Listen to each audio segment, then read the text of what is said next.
He was a morbidly obese surgeon destined for an operating table and an early death. Now he's a rebel MD who is fabulously fit and fighting to make America healthy again. This is Stay Off My Operating Table with Dr. Philip Ovadia.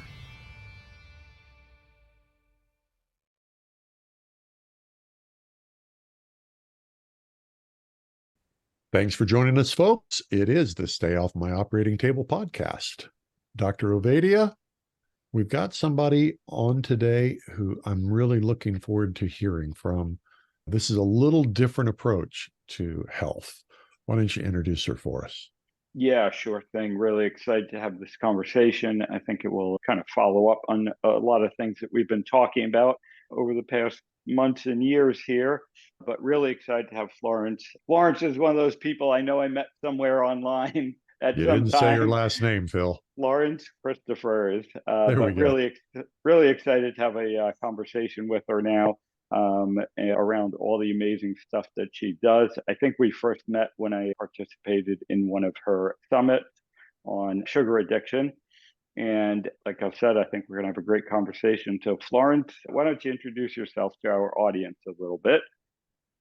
Sure, sounds great. So I stumbled into the topic of sugar and sugar addiction in my early 20s. And at that point, I was eating sugar all day, every day. I kid you not. Like when I look back on what I was eating cereal, toast, pancakes, waffles, and then white bread sandwiches, and then chocolate bars and pasta and bread and Coca-Cola and candy. I mean, all day, every day.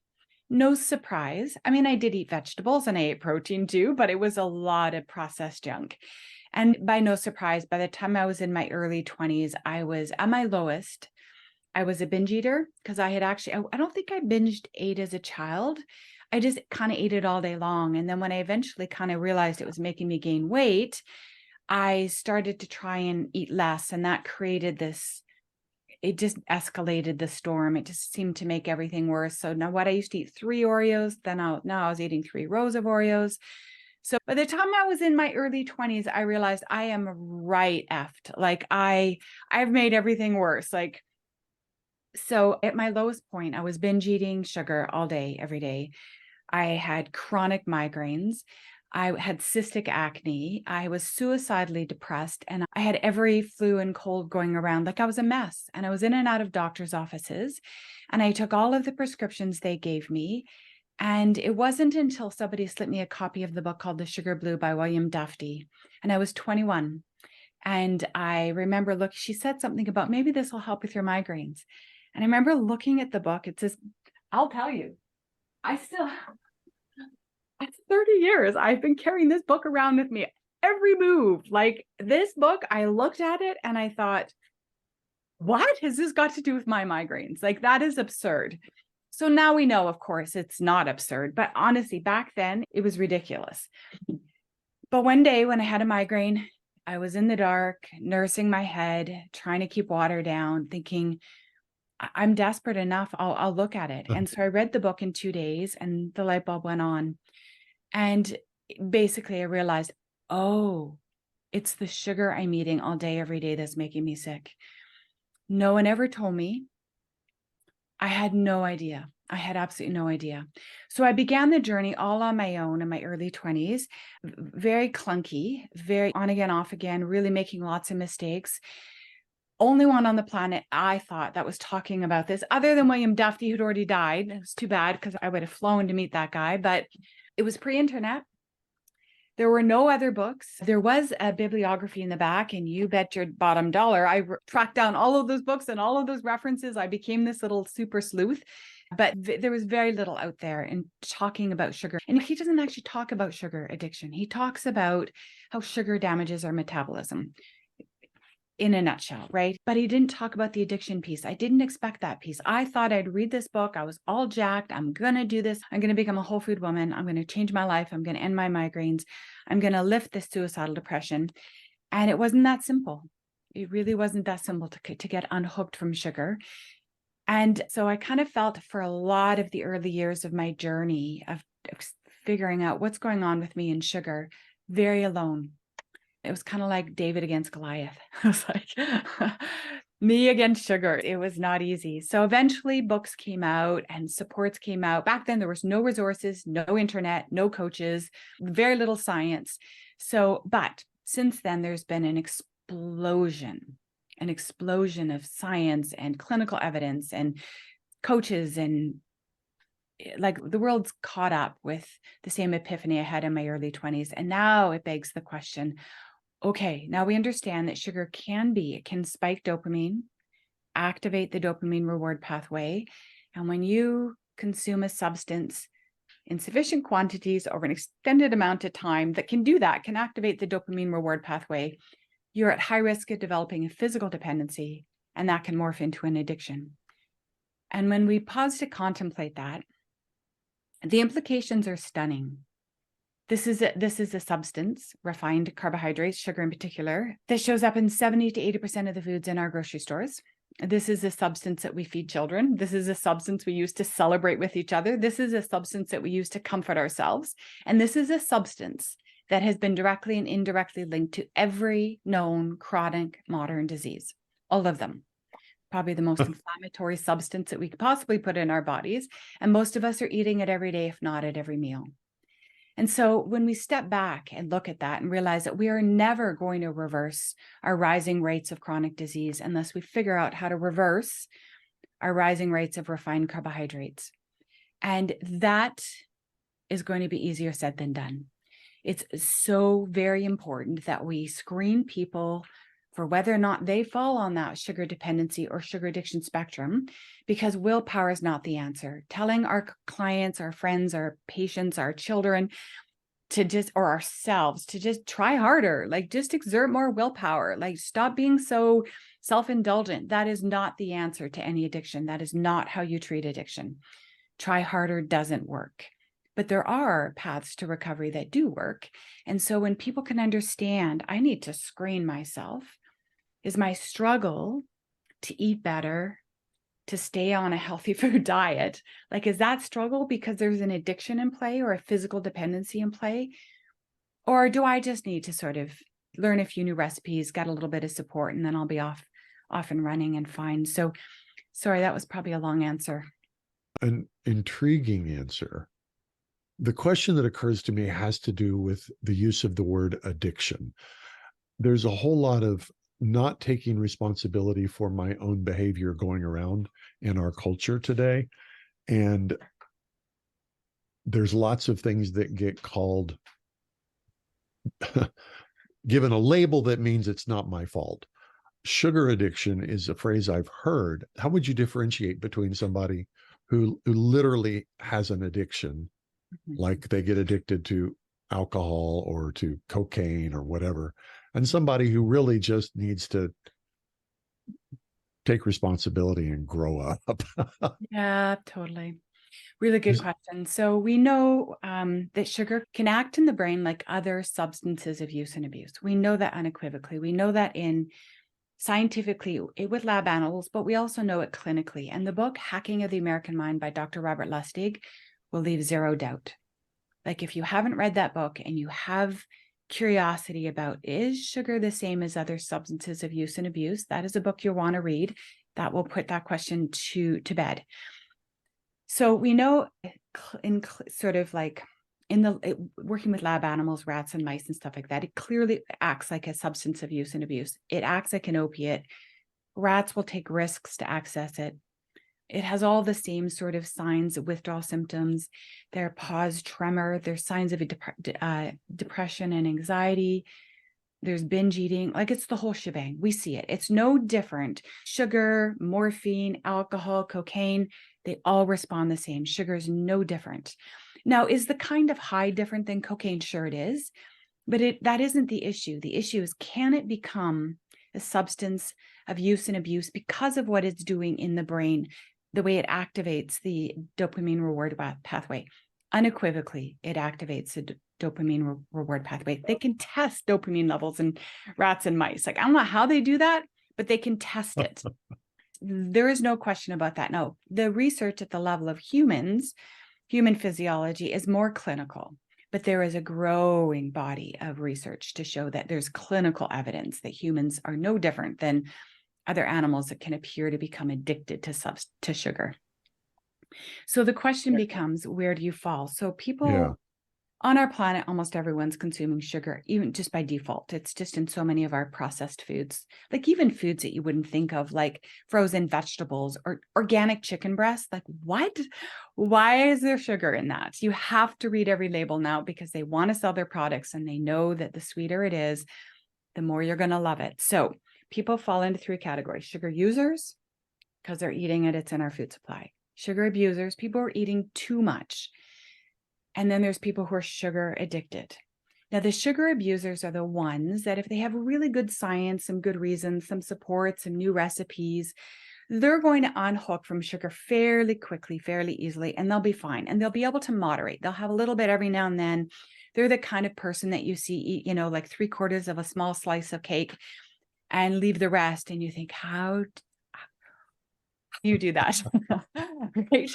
And they won't do it without the science that's coming up that links sugar very clearly to all known chronic modern disease. And we know why. Dr. Lustig's book, there's hundreds of books out equally good, but Dr. Lustig's book, Metabolical, talks about how sugar damages the mitochondria. Not 1, not 2, not 3, not 4, not 5, not 6, not 7, but 8 different ways. And he shows all the different pathways that sugar damages our mitochondria. Yeah. And when you damage the mitochondria, obviously you impact metabolic health. And when you impact metabolic health, well, if you damage mitochondria and any part of the body, that organ's going to fail, including the brain. And so Dr. Chris Palmer's book, Brain Energy, will basically say mental health is brain health, right? And that's metabolic health related. And that's at the level of the mitochondria. What are the things assaulting, damaging our mitochondria? Sugar is a major player. Not the only one, but it's a major player of mitochondria damage. And Dr. Richard Johnson's book, Nature Wants Us to Be Fat, is gobsmackingly detailed about why fructose in particular, why sugar damages our mitochondria. It literally forces it into a state of insulin resistance by design. Because when we're in insulin resistance, the fat switch goes on, the fat burning switch goes off, and we start gaining weight and we become tired and sluggish. And we move into foraging binge behaviors. We have very little energy because we're trying to conserve it, and we're gaining weight really fast. It's not a malfunction of our body. That was fructose's intended purpose for all lots and lots of animals, because it was trying to fatten us up before winter, when there's a famine, when there's a fast. It is by design. But what's happened is that the concentration of sugar, the little tiny bit that shows up in whole foods, not a problem. And even the fairly higher concentration in whole fruits, again, not a problem when it's eaten seasonally. And then we move into a 6 or 7 month, more or less, fruit fast or high carb fast in northern hemispheres, and even in the equator, warmer countries in tropics, right? They still have fruits only in season. We're not eating fruit in season anymore. We're eating highly concentrated forms of sugar and fructose, free fructose, aside of the beautiful, gorgeous package it used to come in, where, like, if you look at the sugar that shows up naturally in all plant foods, all grains, fruits, all vegetables have them. They came as part of complete packages, and we were designed to fall in love with them. They came with phytonutrients, fiber, vitamins, minerals, antioxidants, like the whole package, right? Like, our bodies evolved to know sugar is good. Sugar is good. Sugar is good. And now that we have all the flavor and the pleasure of sugar, but none of the goodness. We've stripped the fiber, the phytonutrients, the vitamins, the minerals, all the good. All we have is the sweet that's left. And we have become, many of us have become sugar abusers because it's cheap, it's convenient, it's in all the foods, it's easy, it's part of our food culture. We have wired our brains to have so many happy memories with processed sugary foods, right? And so but their journey to freedom is easier than someone who falls authentically on the addiction spectrum. Right. Now, we don't have good science yet around how many people are truly addicted, but I will quote Dr. Vera Tarman, who will suggest she thinks it's a third, that probably 30% A third of the population is addicted. is addicted. Yeah. So that was actually a question I was just going to ask you. And a third sounds pretty shocking, but the reality is that I think that might be too low because we have so normalized the consequences of eating sugar in our society. So when you look at other addictive behaviors, things like drug use or alcohol use, we have clear sort of societal norms that people start to fall out of that alerts people around them that this person has a problem. With sugar, we've basically normalized the consequences of overconsumption of sugar. We've talked about how at least 88% of adults in the United States are metabolically unhealthy.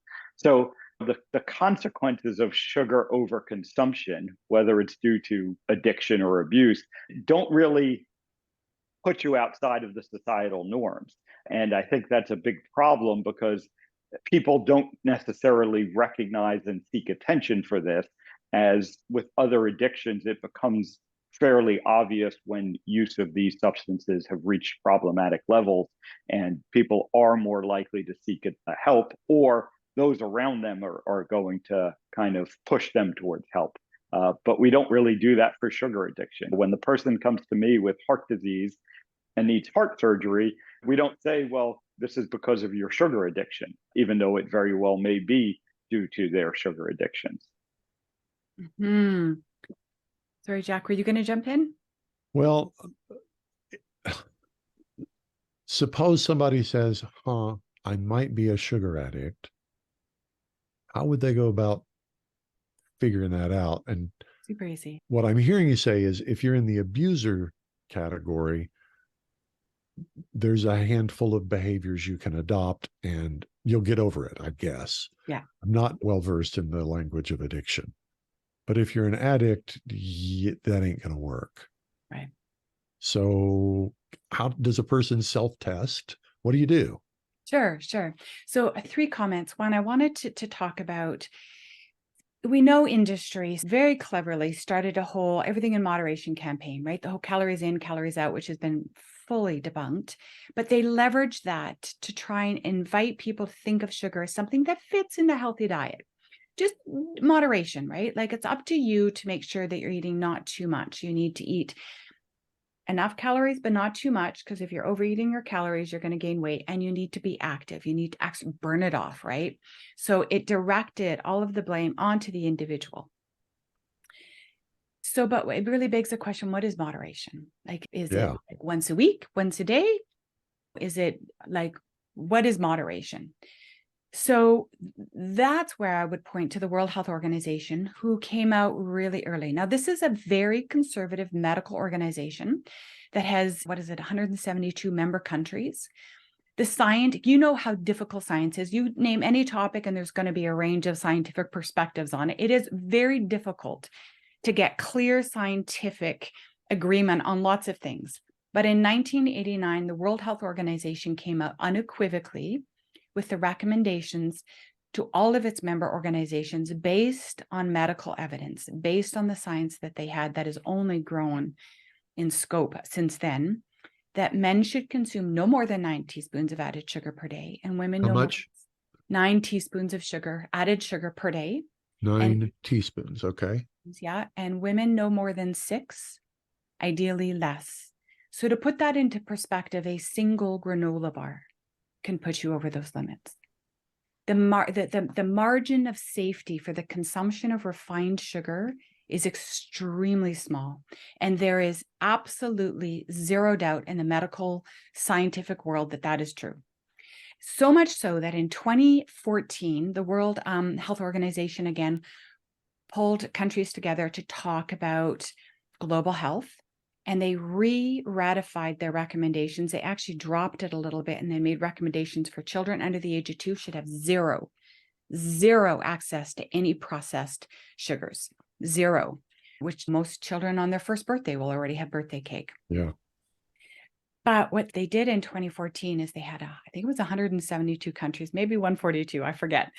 They all came together and they signed the Rome Declaration on Nutrition. And in that, it said that these ministers, these countries would go back to their countries and they would put policies in place to abide by the recommendation of no more than 9 teaspoons for men, no more than 6 for women. No country in the world has come anywhere close to achieving those targets. And it is not just because of corporate interest, which has lobbied our governments. There's so much to say about that, but it's more than that. It's also the case that this is a substance that is known to, in sufficient quantities over extended amounts of time, to predispose us to dependency and addiction. So how do you know if you fall on the addiction spectrum? There's the DSM, the Diagnostic Statistics Manual, that's used by psychiatrists and psychologists and medical professionals to assess whether or not you actually fall under substance abuse disorder. So the questions are fairly simple, and it doesn't matter what the substance of use and abuse is, the questions are the same. So for alcohol, cocaine, meth, sugar, all of them. Gambling. So off the top of my head, I'll just sort of give you the core ones. Have you noticed an escalation in consumption? So for me, I went from 3 Oreos to 3 rows of Oreos. It's always a there's always a progression in terms of an escalation of consumption. There's always cravings. Do you experience cravings for that substance? Cravings are not normal. And people who have cravings think that everyone else have cravings. They don't. I don't crave cigarettes. I don't crave alcohol. I don't crave meth. I don't have cravings for those substances. But when I was consuming sugar every day, all day, I had cravings all day. And that's what makes addiction unique. People who don't have cravings don't get it. They think, how could you possibly be addicted to sugar? Like, that's crazy. I enjoy a cookie and I leave it and I move on with my day. That's because you didn't just eat one and then get ambushed by these strong, unrelenting, annoying cravings for more. That is the hallmark sign of addiction.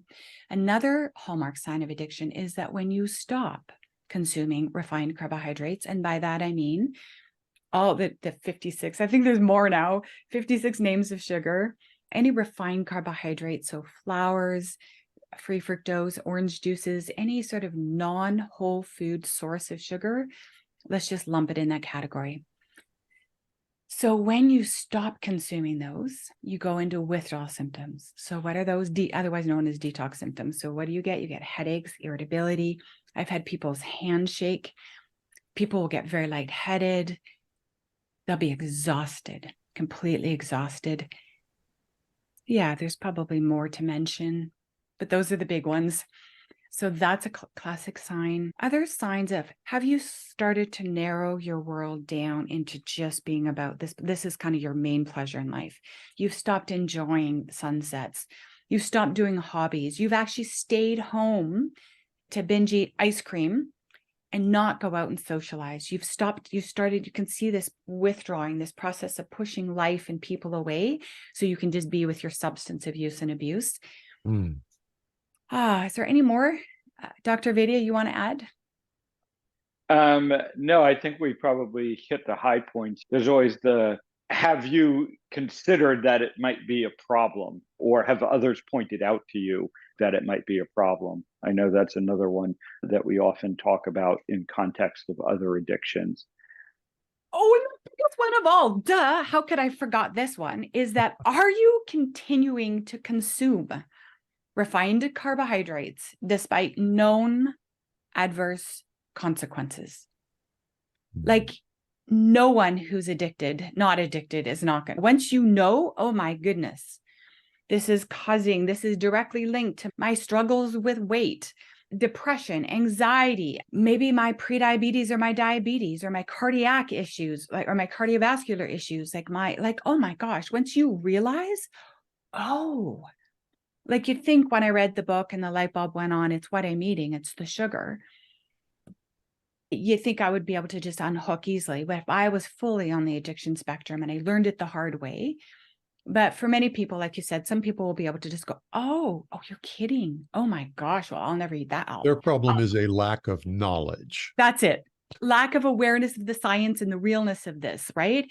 And yet those people who are addicted, it's not enough to just educate them. In fact, often they have PhDs in nutrition. They know food, they know all this stuff because they know something's wrong, but they just haven't had the right supports to learn. There's lots of right ways of unhooking from sugar. There's lots of right paths to addiction recovery, but there's lots that don't work. And one of the common ways that don't work is shaming. Like, get it together. Like, you're obese. Like, stop eating the donuts. That doesn't work. They would if they could. Trust me. Like, that is not a lack of good intention or effort. Yeah.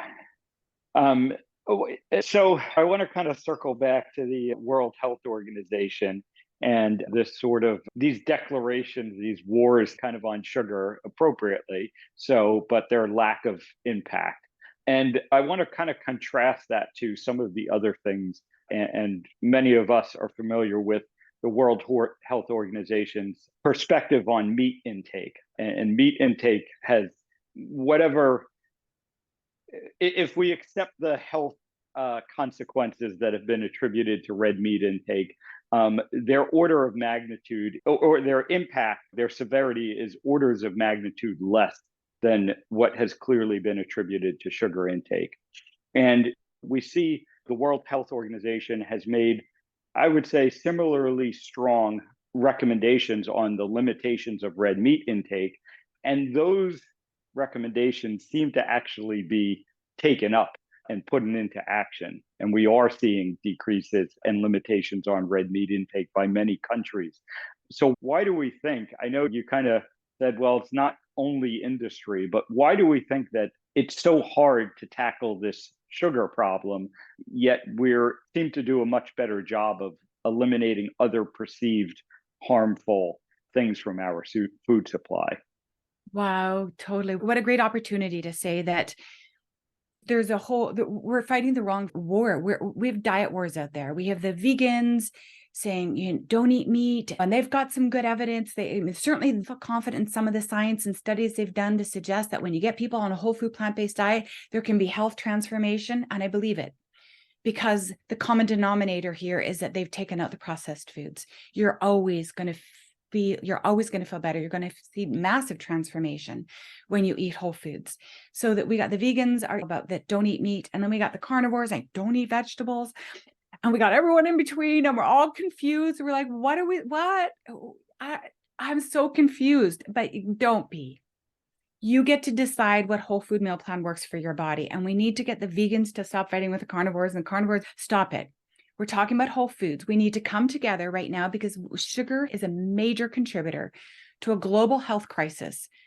And if you don't care about that in the abstract, I want you to think about your children and your grandchildren, because I guarantee you have been unspared. There's nobody that has not been touched by the way that sugar has damaged us, especially over the last 100 years. Autism, linked. ADD, linked.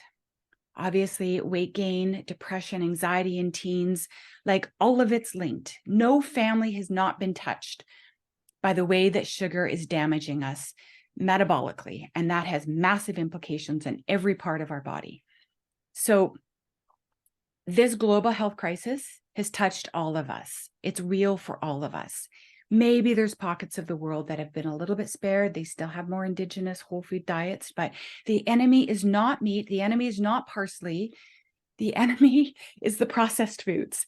And we just need to come together and offer respect to each other with the whole food choices that we choose to make. Stop demonizing red meat. If it doesn't work for you, awesome. It doesn't mean it doesn't work for somebody else. It can be literally medicine for somebody else's body. That isn't an issue that we need to be fighting. That's a war that industry is delighted that we're fighting with each other.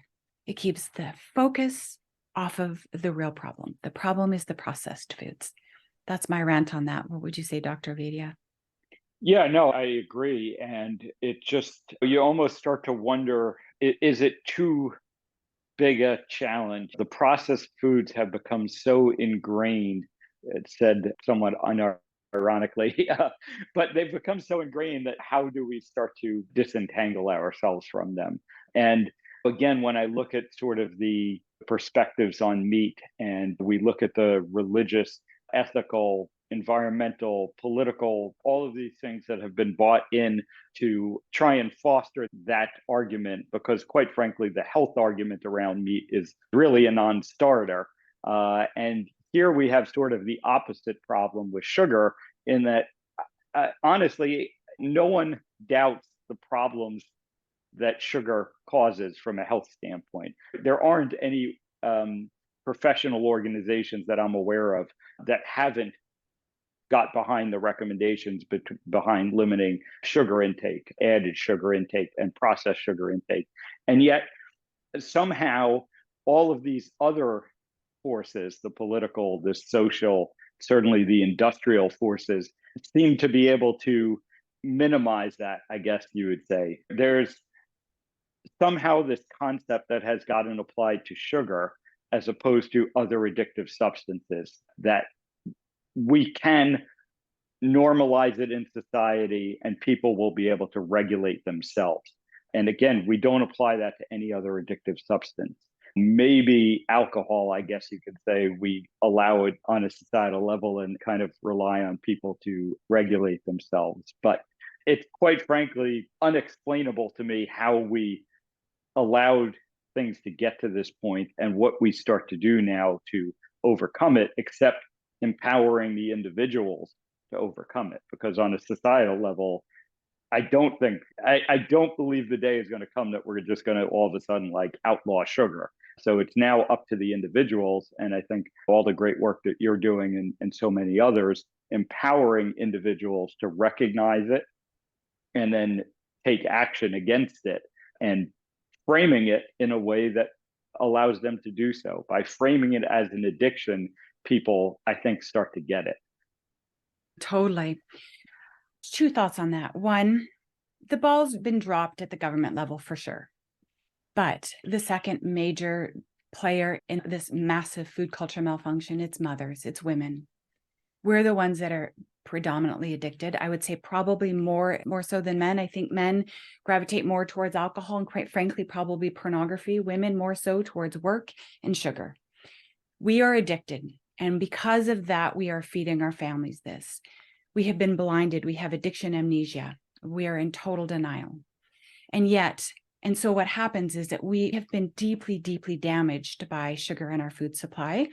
We gain weight and then we become obsessed with dieting. And we have spent decades with generations of women completely obsessed about weight, which is a complete sidetrack.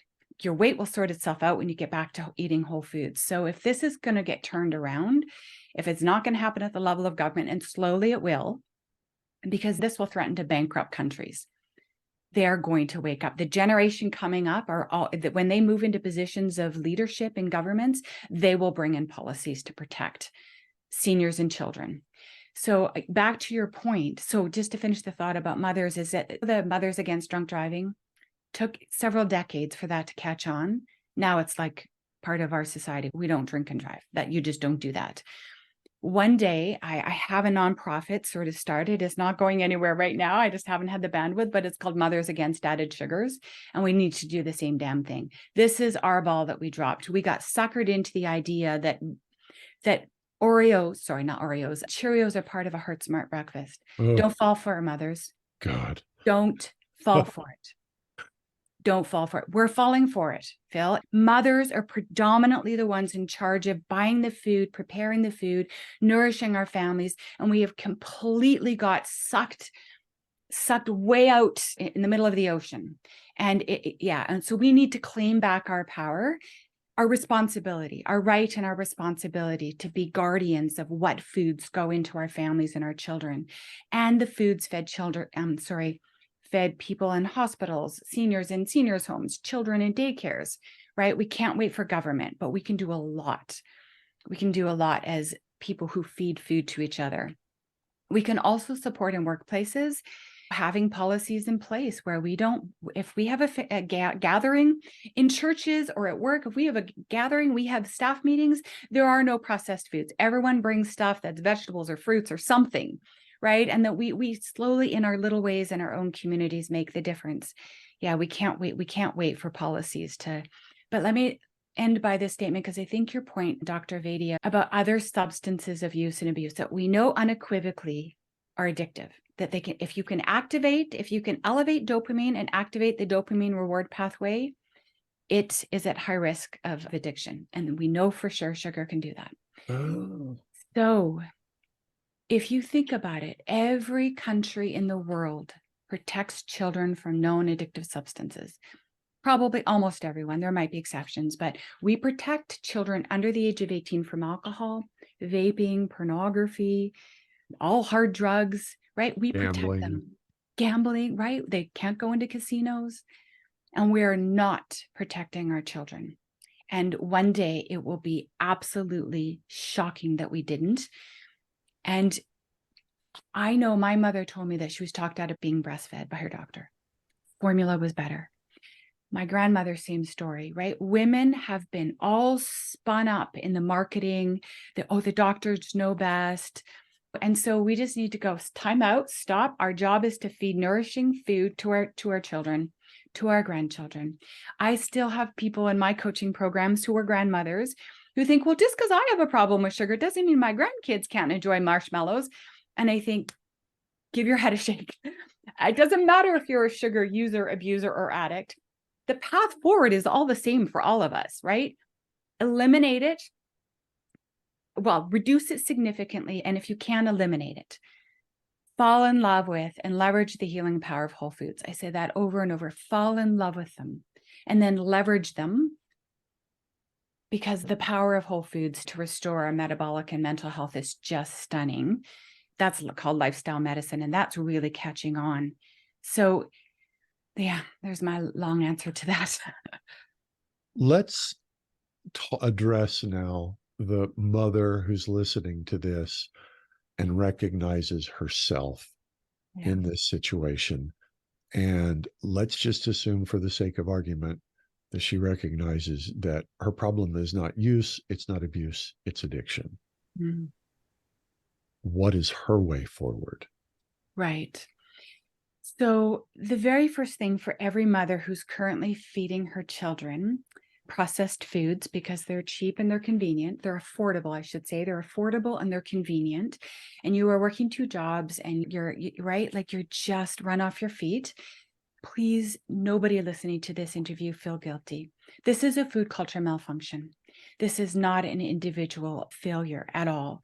So nothing but kindness, recognize, right, I am one of hundreds of millions of people who are caught up in this environmental problem. And now I need to, in a very kind, gentle way, figure out, all right, what's my next step? I would say start with yourself. You could go, if you search online sugar addiction quiz, I have one. I think it's accessible on my website, but if you just search that, you're going to see, and you run it. So there's 11 questions. If you say yes to 3 of them at any point in the last 12 months, you're on the spectrum. You don't even have to say yes to all of them. When you stop consuming it, do you get headaches? Do you feel unwell? Do you have cravings? Do you continue to eat it despite known adverse consequences? Yes, you're one of us. That's it. It's so simple. You don't have to complicate it. Now, once you're one of us, you're going to want to move into addiction recovery support. No amount of self-discipline, willpower, effort is going to sustain you.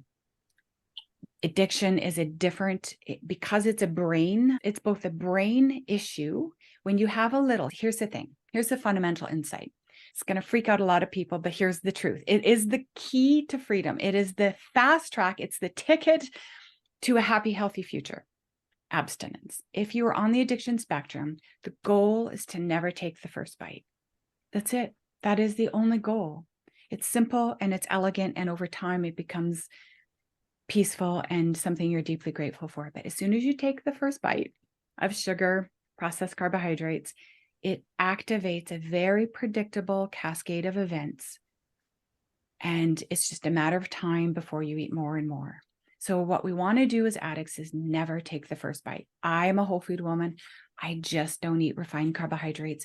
Rare exceptions aside, or accidents aside, like generally speaking, you build an identity around a woman who eats whole foods.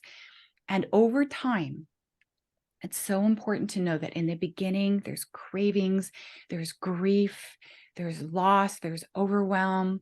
There's a lot of emotions that come up. It's a difficult journey, which is why you need support. People who aren't addicted don't go through that. They don't understand. They think, oh, come on, get over yourself, right? Just give up the chocolate bars. But that journey is very real.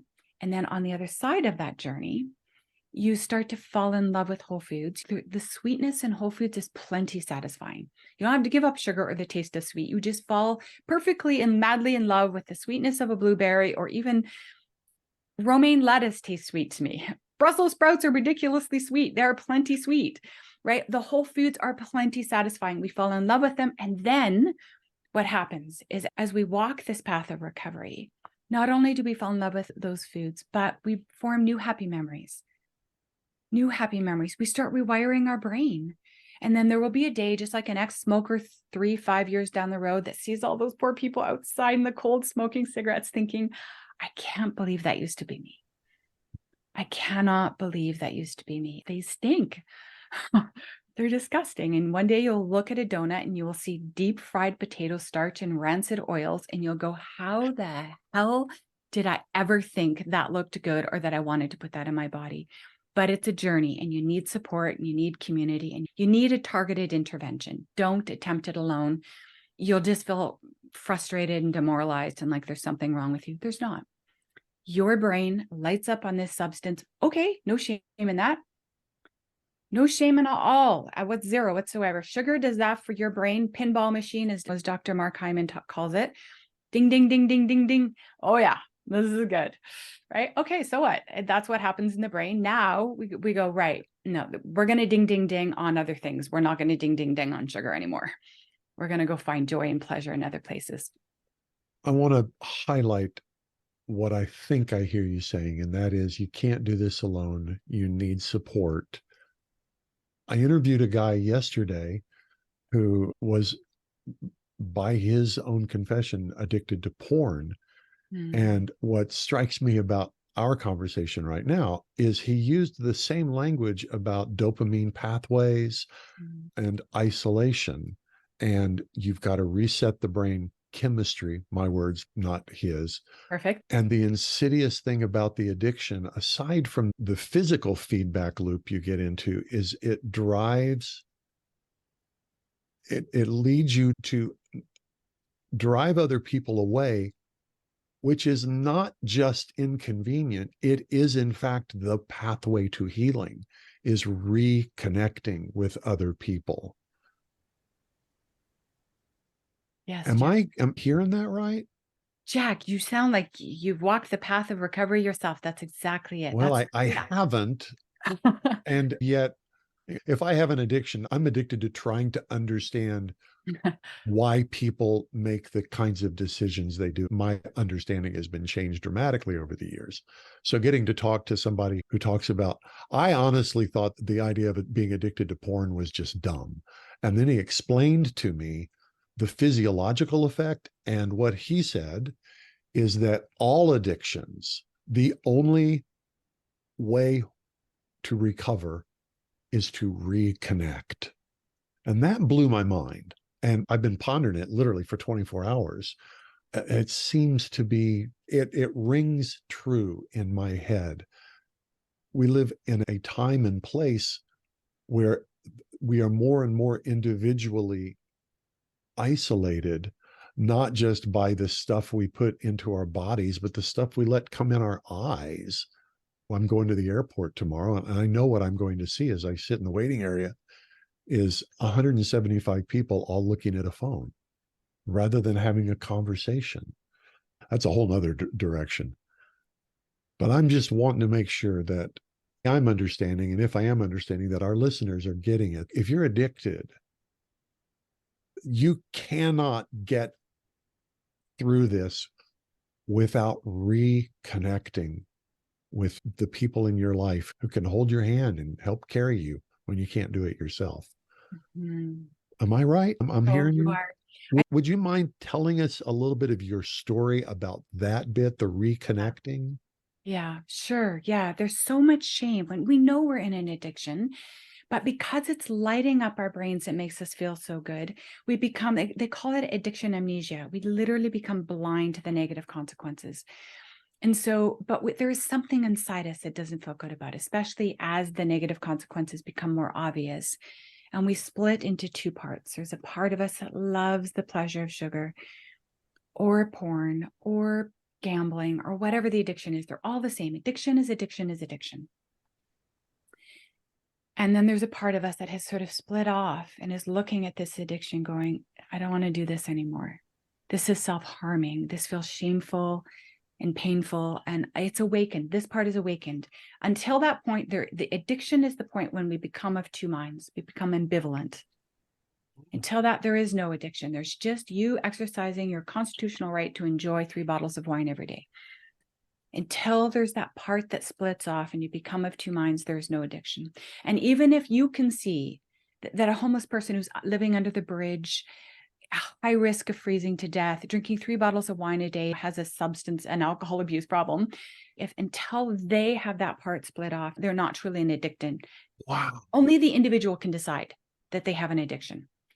We can look and say, I think you're abusing a substance, but only the individual can decide when they have an addiction. And that's that moment when you become of two, a part awakens, something that a mind happens. So I would say the journey of unhooking from any addiction, and again, I will say there is zero shame in having an addiction. I would say that when you look at the profile of addicts, a lot of us fall into the category of empaths, creatives, highly sensitive people. We're often extremely incredible athletes. We have brains that can light up. I think if you don't have an addiction, I kind of feel bad for you because you're probably flat, right? We have nervous systems that can light up and get jacked up and be adventurous. So if you're loud and proud, put your hand up. There's zero shame in having brains that can light up. It just is unfortunate that very, very young, we get exposed to an addictive substance that lights up our brain and creates this very damaging addictive process that escalates and ends up in anhedonia, where nothing brings us joy. Where by the time I was in my mid-20s, I was suicidally depressed, right? It was just, I hit bottom really young. Thank God in a way, because it started my journey really young. But so addiction recovery, there's 2 pieces, it seems to me. Well, there's 3 phases. The first phase is putting your addiction into remission. And you do that through disconnection with the substance. You close the door, you embrace abstinence. Why does that put your addiction into remission? Because you're not activating your addiction if you don't take the first bite. So we choose to never take the first bite. That's phase 1. You figure out how to do that, get enough support that you close the door. And then you're in this place where this role that sugar used to play in terms of self-soothing and comfort and pleasure is not there. There's a vacuum. And I felt like a skinned cat for my whole first year. Like I was so raw. Every day I woke up and I just felt so emotionally raw. But that, if I hadn't created that vacuum, there is no way I would have been forced to find both the self-care tool and the people connection inclination, right? Because me and sugar, we were great. We worked really well. I quite liked Black Forest cake. It was the ultimate. And if it didn't have negative consequences, I would have had it for breakfast, lunch, and dinner. Thank you very much. And it's all I needed in my life. I was blissfully lit up. So too bad. Yeah, too bad about those negative consequences. Yeah. And negative consequences. But the truth is, if you read Hacking of the American Mind, you realize that I was chasing what I thought was happy, what I thought was happiness, what I thought was being alive and feeling great. And it isn't. It's a very fake, drug-induced state that doesn't last. And the highs get less high over time and the lows get lower and longer until you wind up like I was, where you're just mostly depressed. Even the substance itself barely gives you any pleasure at all. Eventually it's anhedonia. So phase 2 is sustaining your abstinence. So that's where you do more self-care. That's where you get out into life again. Like what brings you joy? Where do you feel connection? Where do you laugh? Can you go out and play pickleball? Can you go out and play bridge? Learn to line dance? Whatever the heck it is, right? Get back into life, because that will start to rewire your brain to find pleasure in things that actually bring pleasure, not lit up fake drug-induced highs. And then the third phase is how to thrive sugar-free, because just because you get sugar-free and you're kind of getting back out into life, it doesn't necessarily mean that you're happy. right? That requires time and brain rewiring and it does require trauma recovery work for most of us.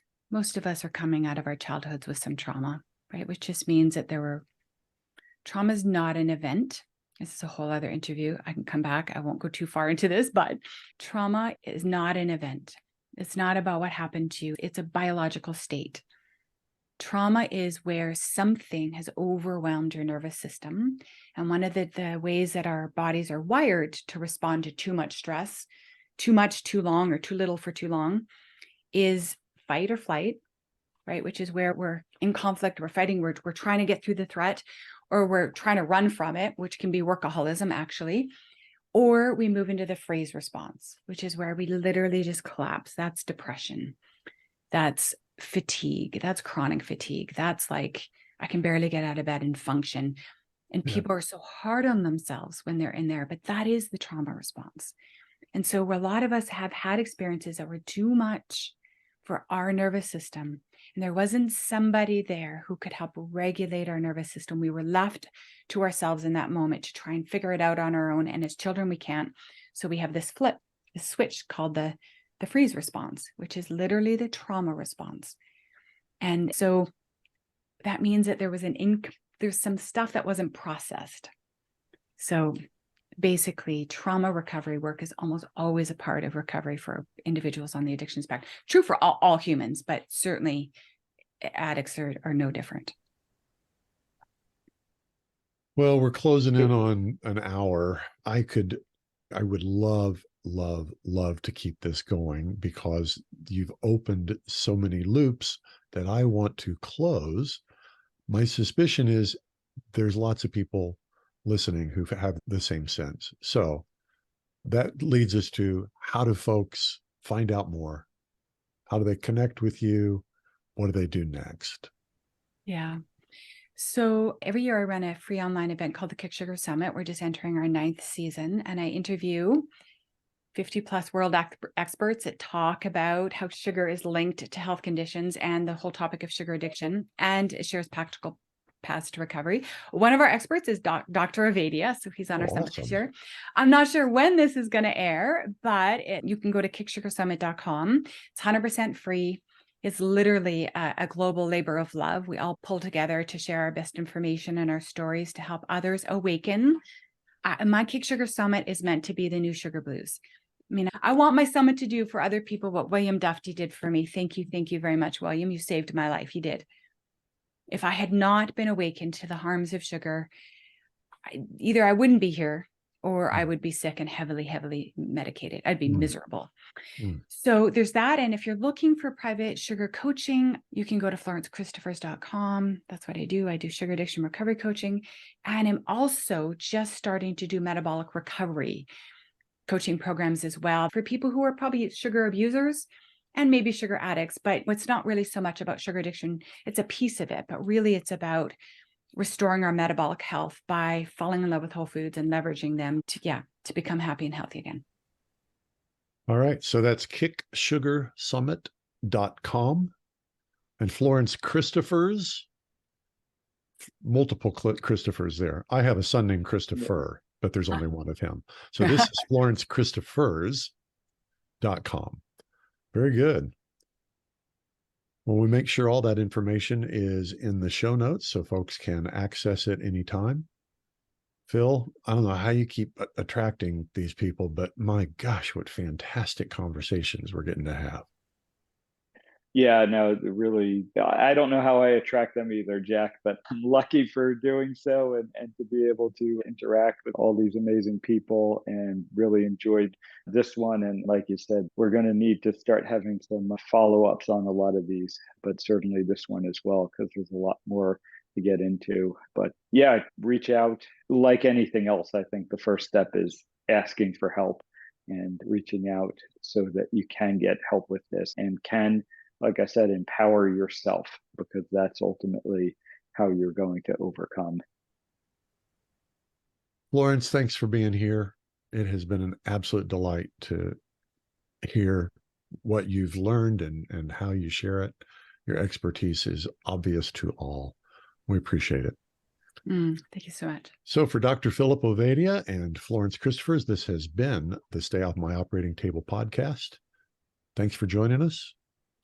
We'll talk to you next time. Chances are you wouldn't be listening to this podcast if you didn't need to change your life and get healthier.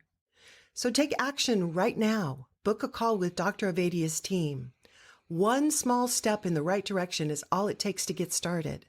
Contact us at ifixhearts.com/talk. That's ifixhearts.com/talk.